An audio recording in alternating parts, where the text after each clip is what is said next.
too many nonprofits are operating without a marketing plan at all. And you know what that means? They're leaving money on the table. Hey everyone, I'm Ricardo with Market Your Mission. If that sounds like you, that's okay.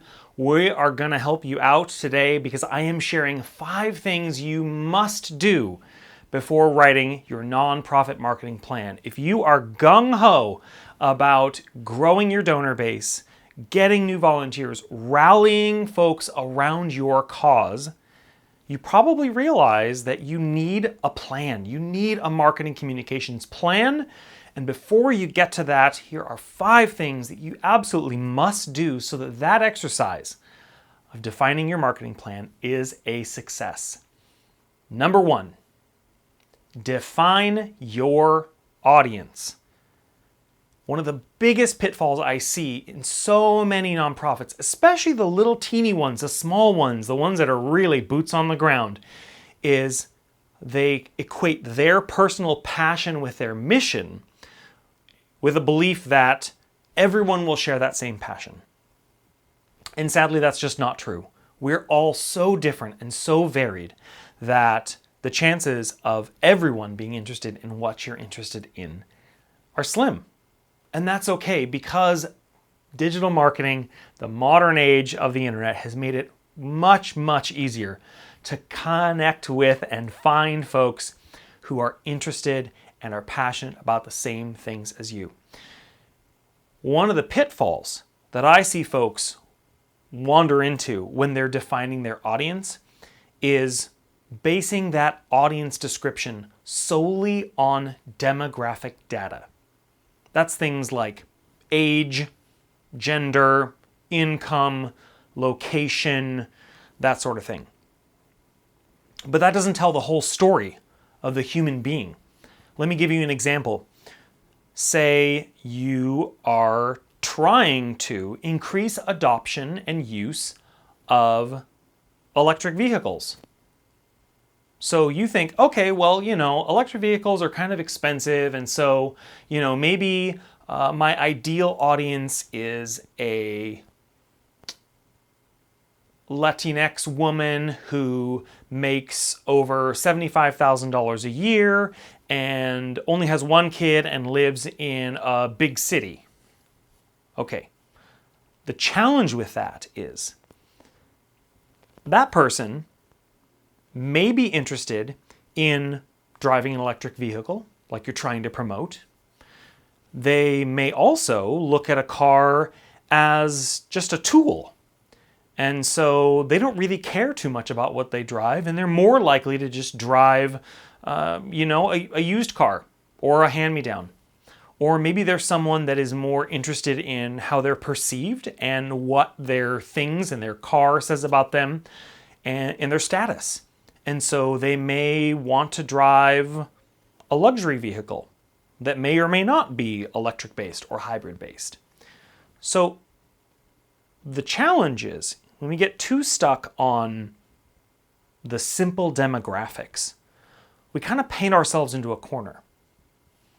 Instead, what I want to encourage you to do when you're thinking about your audience, it's okay to think loosely about demographics, but don't get too hung up on them because they don't paint the full picture. That same person is better described by their aspirations and their values. The best way to identify your audience and describe who they are and connect with them is through their aspirations and their values. Aspirations is what they're trying to do in life, what they're trying to accomplish, who they're trying to be, what vision they have for themselves in the future. I kind of already touched on this in my example. Remember, this hypothetical $75,000 a year female earner may very well have a desire of getting rid of her car or maybe really environmentally conscious and may be really thinking about, how can I lessen my carbon footprint? Or she may be trying to get her kids off to school and not worry about that too much at all. She may be trying to invest more in her kids' education. So the aspirations of this individual, what they want in life, what they're trying to accomplish in life, should be fairly closely aligned with your mission. Now, they don't have to be exactly your mission, right? If your nonprofit is working to provide access to clean drinking water all over the United States, especially in communities that are, affected by lead pipes, let's say, the aspirations of your ideal audience doesn't have to be someone who believes that, every community needs to have clean, fresh drinking water. But their aspirations do need to be related to your mission, and that could be a desire to live a healthy lifestyle, trying to raise their kids healthily, or maybe they have elderly parents that they want the best for, and so health and the aspiration of creating a life where they're healthy and they feel good and they have access to things like clean drinking water, clean air, healthy foods, that sort of thing. That's a way of connecting on similar aspirations with your target audience, with the folks you're trying to reach, in a way that doesn't feel quite so on the nose, and it also doesn't limit you. Notice if you start talking with someone and you say, hey, I'm working with a nonprofit and we're working on improving drinking water across the country. They might say, okay, that's great, that's fantastic. But then you can lead in with a question of, we think that drinking water is really critical for personal health or for our kids' safety. Do you like to exercise? Do you have any kids?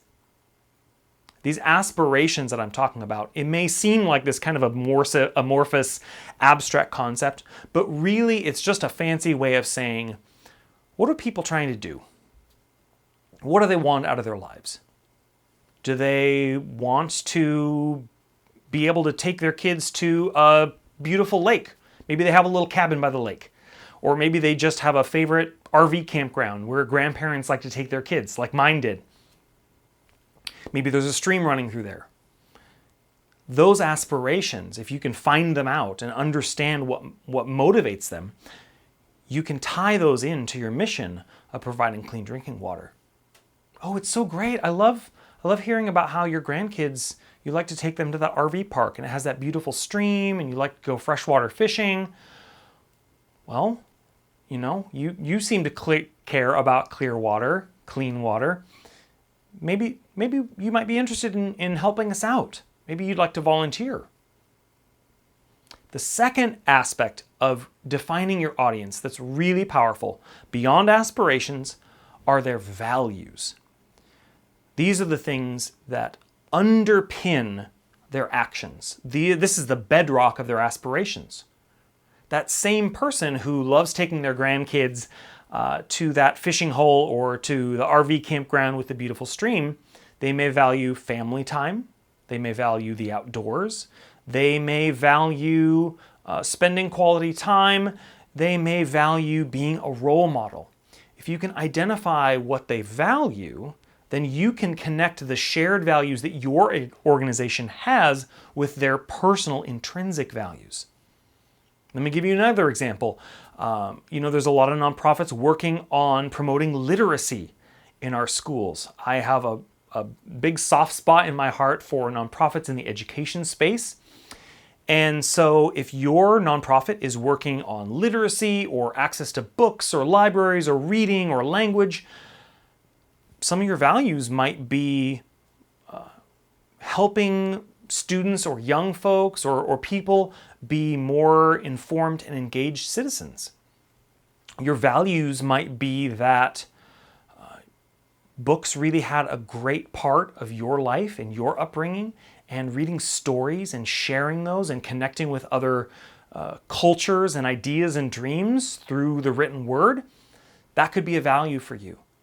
And so if you can connect your organization's values of increasing literacy with your ideal audience's values of maybe library access or sharing stories or preparing students or young folks to be great citizens, that's a more effective way, a more whole person way of connecting with your ideal audience. Because it transcends income. It transcends gender or gender expression. It transcends race and ethnicity. It transcends orientation. It transcends location.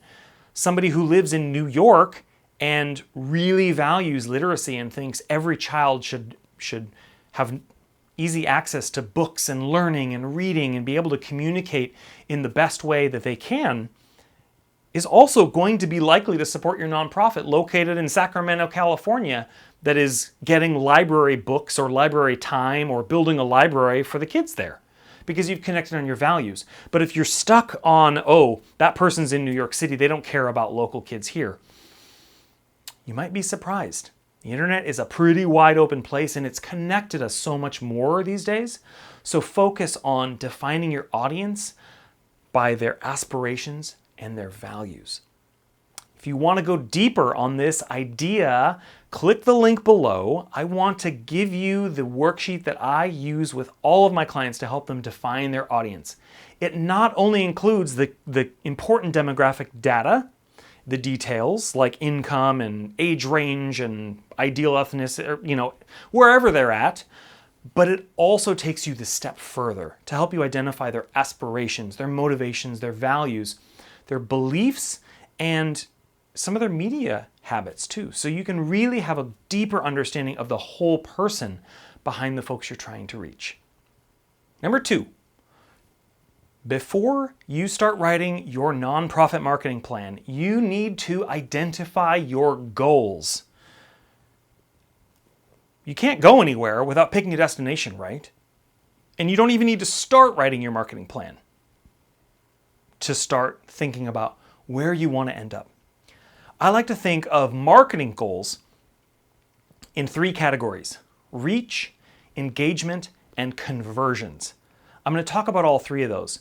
And of course, you also need to identify the goals that are important to your organization.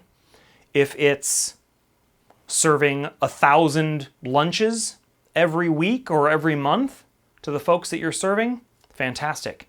If it's pounds of plastic cleaned up out of a local river, fantastic. If it's the number of children who are getting a book bag full of books and supplies to help them succeed in school, fantastic. For your programmatic goals, I'm not going to give you any advice in this video because I know that you and your team are the best folks to identify those goals. But you also need to consider your marketing goals. And the first category is reach. This is, simply put, the number of folks that your message reaches or will reach. Remember, we're setting goals here. So the first category I want you to think about for your marketing goals before you start creating your nonprofit marketing plan is your reach. How many folks do you want to reach? Think about all your different marketing channels. You've got your website. You've got an email list.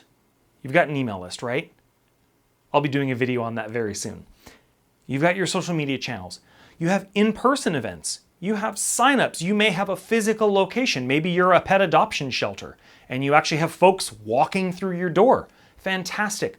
What are your goals for that reach? How many folks do you want to know and be aware of your existence? How many folks do you want to reach with your marketing messages? How many folks do you want to be enthralled with your communications?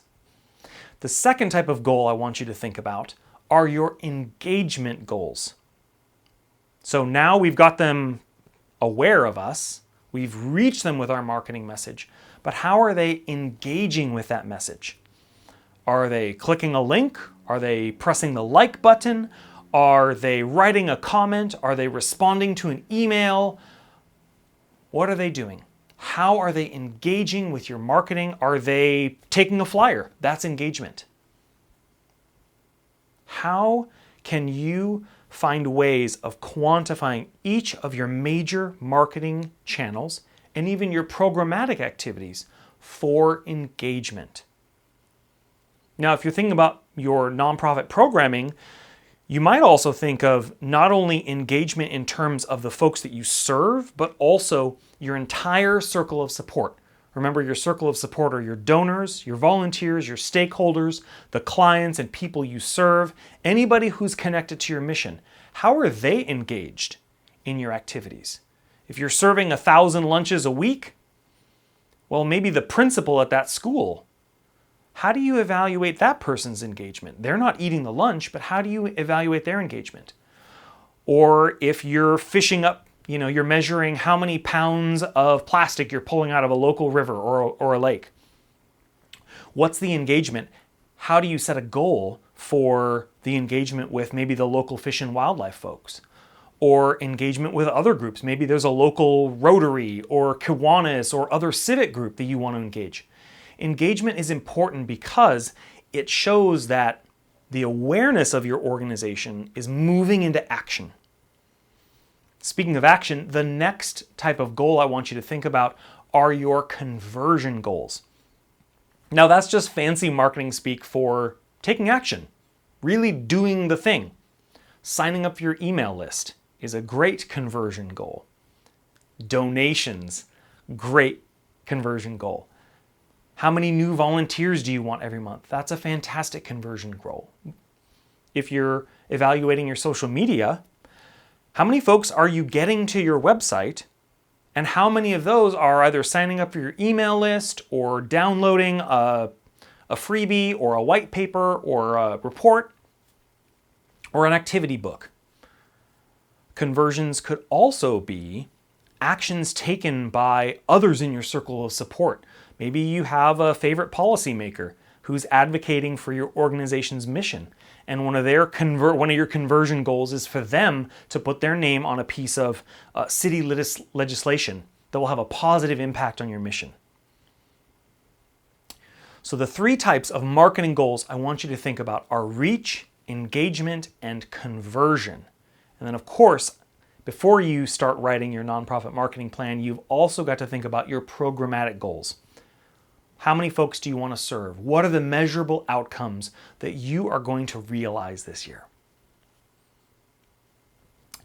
Hey everyone, my name is Ricardo Ibarra with Market Your Mission, and after 15 years in the design and marketing industry, I wanted to create something just for folks like you, just for nonprofit leaders who want to share their story, build their donor base, and ignite a movement around your mission. Some of my favorite clients have been nonprofits, and so that's why I started Market Your Mission. I want to be the amplifier for your impact in the world. And today I'm talking about 5 things you must do before you start writing your nonprofit marketing plan. Number 3, evaluate your current state. Now, after we pick our destination and we decide what our goals are going to be, we also need to understand at the same time where we're starting from, right? Google Maps, Apple Maps, whatever maps you use. Remember MapQuest? Whatever map you use always has to know where you are before it can give you directions to wherever you want to go. The same thing is true in your marketing. You've got to evaluate exactly where you're at. And remember, be kind to yourself.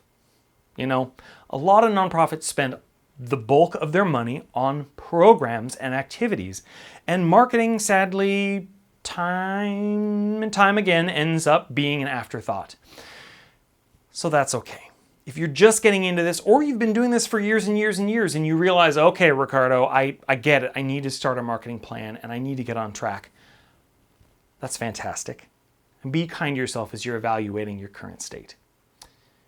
There's a couple of different marketing channels I want you to take a look at when evaluating your current state. Of course, you need to evaluate what your programs and activities are doing. How many folks are you serving? How many backpacks are you delivering? How many pounds of trash are you fishing out of the river? That's fantastic. The 3 channels that I want you to think about when evaluating your current state are email, your website, and your social media. Those are kind of the trifecta in digital marketing. Those are the bare minimum you've got to have in order to be really effective in today's digital landscape.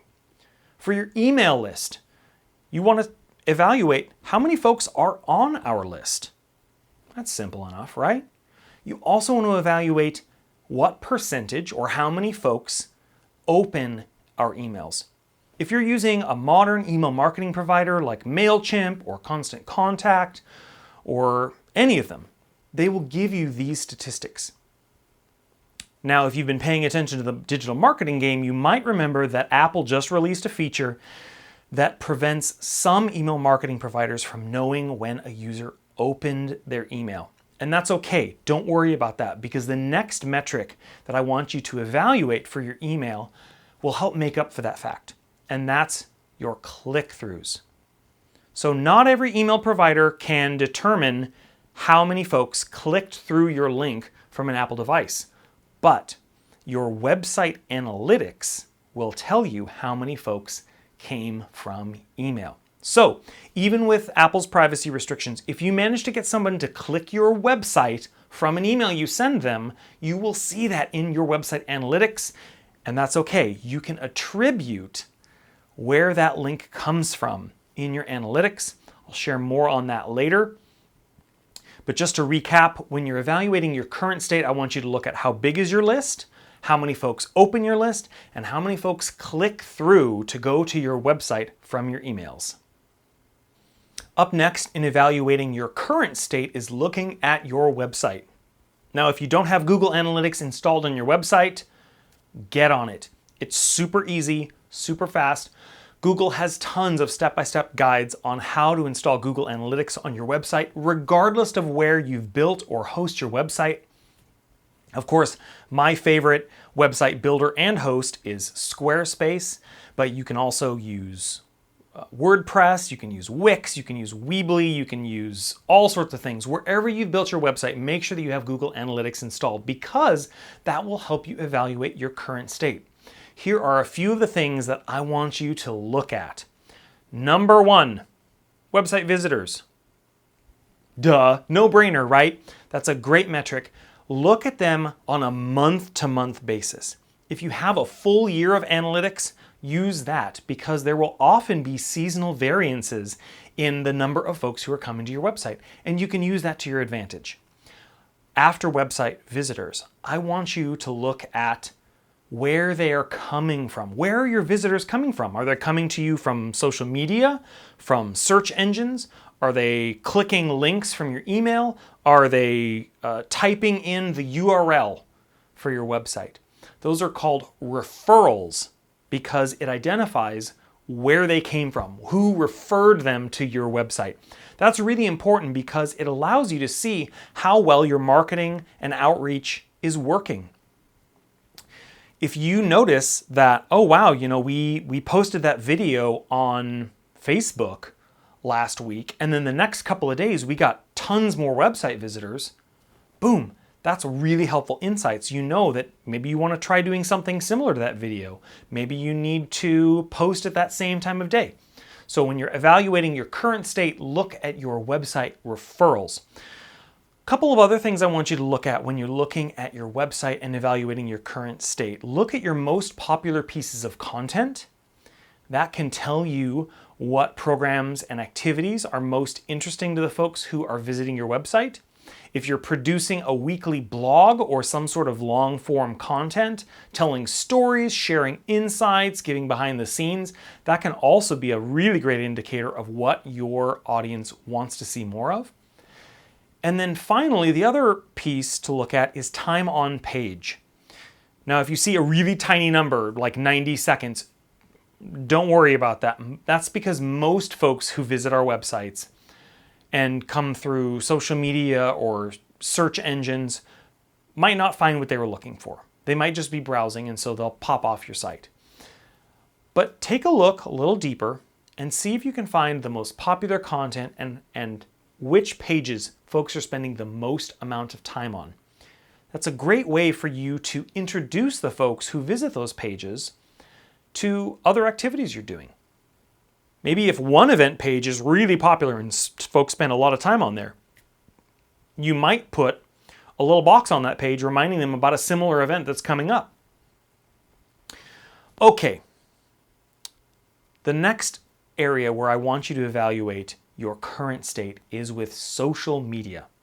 And there's two big types of metrics I like to pay attention to with social media: engagement and amplification. Notice I didn't say likes. Who cares about likes?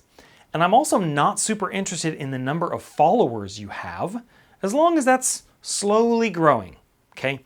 Those are what a lot of folks call vanity metrics, and it's because they're not really actionable. They're not telling you anything about how many volunteers you're able to cultivate or inspire. They don't really tell you anything about like how much money you're bringing in from individual contributions. So leave the vanity metrics aside. Don't pay too much mind to them. Look at your engagement metrics. What are folks commenting on the most? Are they engaging with your social media? Are they like really having a conversation with you? If not, that's okay. I'll share with you some tips on how to do that at a later date. The other thing to look at on your social media is the amplification rate. That's the shares. That is what pieces of content are folks sharing? Are they amplifying? What's getting picked up by maybe the Instagram Explore page? How are your hashtags performing on a post? That's all in your amplification rate. So as a quick recap, social media, evaluating your current state, look at engagement and amplification. If you like this training, I would love to see you in Market Your Mission Monthly. It's a training program where every month I go live for 90 minutes to 2 hours and I teach and train you on a digital marketing topic just for nonprofits. So if you enjoyed this, click the link below or visit marketyourmission.co/monthly. On to the next big idea. The next reason or the next thing that you need to do before writing your nonprofit marketing plan is to determine who will be responsible for it and what numbers they will be responsible for. So you've identified your goals, you've looked at reach, you've looked at engagement, you've looked at conversions, you looked at your programs. Okay, we know what our goals are. You've evaluated your current state. You've looked at your email, you've looked at your website, you've looked at your social, you've looked at your programs, where you're currently at. Now it's time to make someone on your team responsible for this plan. I'm not saying you can't spread that around your team and maybe have the person doing development in charge of a few things and your communications person doing other things, or heck, even someone working in finance can even be in charge of some things. But at the end of the day, there needs to be one person in charge of running your marketing. One person needs to be responsible for making sure that at the end of the day, what you've planned for gets done no matter what.